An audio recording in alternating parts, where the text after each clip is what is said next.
Maybe we should put on the bottom blower pulley. Maybe I should tell you about this blower. It is right here, by the way. So, what this is, a good friend of mine who I've known for. Okay, back up. Let me tell you the whole story. So, years and years ago, we moved out here, like 10 years ago, and I brought with me my coupe, that old Chevy coupe that you saw pictures of in other videos, or if you guys know me, you know my car anyway. So I meet at the drag strip this guy named Kurt, and Kurt's got, you know, he's got this cool little 66 Nova drag car, altered wheelbase. It's pretty neat. It's a real L79, like factory 4-speed 327 365 horse car, but it's been straight axled, altered wheelbase, no more than 4-speed. It's got a really hot little small block in it, a series of different hot small blocks in it, and it runs like just consistent, super consistent car, real consistent, fun to watch. He sold it later on, but way back then, you know, I've always been wanting a car with a supercharger. And my coupe, you know, I was like, oh, I'll put a blower on that, that'd be fun, you know, stuff like that. And he said that he had a supercharger, and he said, hey, you should just come by and look at it one of these days, and you know, I'll make you a really good deal on it. And I thought, yeah, okay, whatever, you know, I don't have any money, so that's never gonna happen. And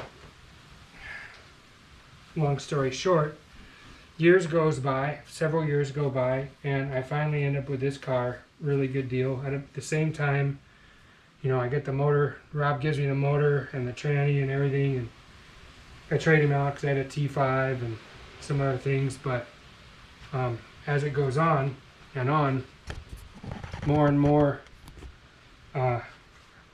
people know that I'm trying to put this car together, and so friends start helping out. Like I said, George gave me some headers and, you know, other stuff. It's been kind of like that going. I've been really blessed. I have some good friends that are helping me along the way, donating and moral support and all sorts of stuff. And Kurt is no different.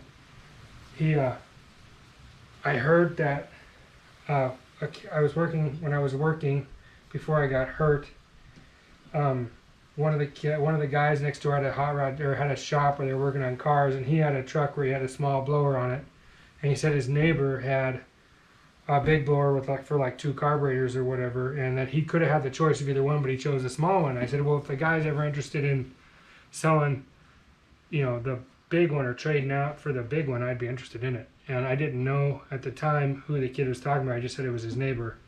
And in the back of my mind, I knew that Kurt had this blower, and if this deal didn't work out with this kid, eventually I'd just hit Kurt up one day and, you know, be like, hey man, do you have you still have that blower? I'd like to make a deal on it.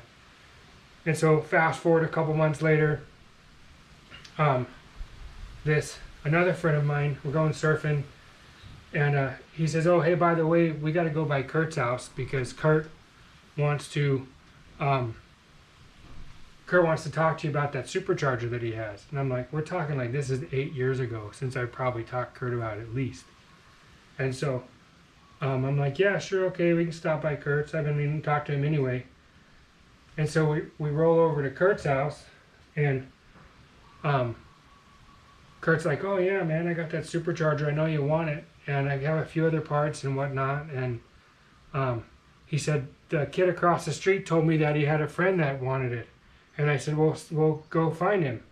And then he mentioned your name, and I knew it was you. And I said, wait a minute. So this kid wait a minute, hold on. So you were the guy that had the blower the whole time?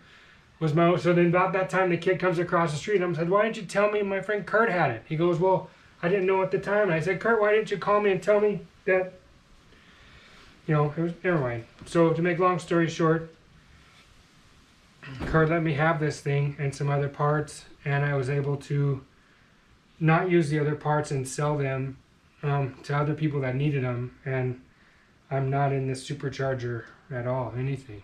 This thing is free and clear. And it's a 671 Mooneyham big bore supercharger. The story I got is this, and I have a crank down here that's a stroker crank and some aluminum rods. They were all part of an alcohol drag car from Alaska, I think.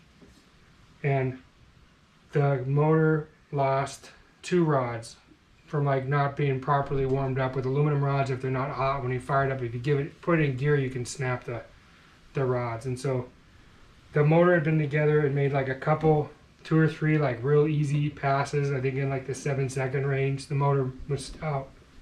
It was a 400 block with this D-stroke crank. It's half filled. And then so what they did was when they pulled the motor down, when it broke the rods, they replaced the rods, sent the crank back to, it's a Cola crank, sent it back to Cola, I guess, and had this blower refurbished and everything, and the same with everything else. And that's been like, if I'm correct in this, I'll have to ask Kurt again, but it's been like at least 20-25 years, because I know Cola's been out of business for at least 15 years.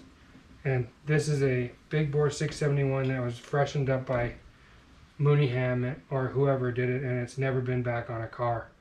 It's just been on a shelf. And it had a Enderley bug catcher with all the nozzles and stuff and a whole bunch of injection. I had a couple of magnetos that came with it, and you know, all this stuff. And so I made a deal. I had a little extra money. I made the deal, and then I sold off all that stuff to other guys, and then ended up being back at zero. Which, man, it's like a dream come true. I never would have ever been able to do this for myself. I never could afford it. So that's the deal with this. I bought these carb studs and these gaskets. Should we go to the trunk and get the carburetors and see how they fit just for fun while the water pump's drying? The crank bolt's torqued to 70 foot-pounds. It's all lined up. It's all Loctited. I think I'm gonna go get the carburetors. Should we play a little dress up before we actually put this thing on there? Because I can't do the intake till I get intake gaskets. No point in stopping now, right? Yeah, I think I agree. I agree. Come with me. Be amazed. It's like Charlie in the Chocolate Factory. Let's go check out some stuff. I don't need this bench, but I need the keys. Keys are in the trunk. They're on the trunk. Okay. Don't need this. Don't need this. Don't need this. I don't need that. I do need this. Okay. This box, my friend Cameron, you know who you are, had a big block Olds, Buick, 455 Buick. So when we were kids, we had like cars, and we were always building dumb stuff and this and that. And he kept, I don't think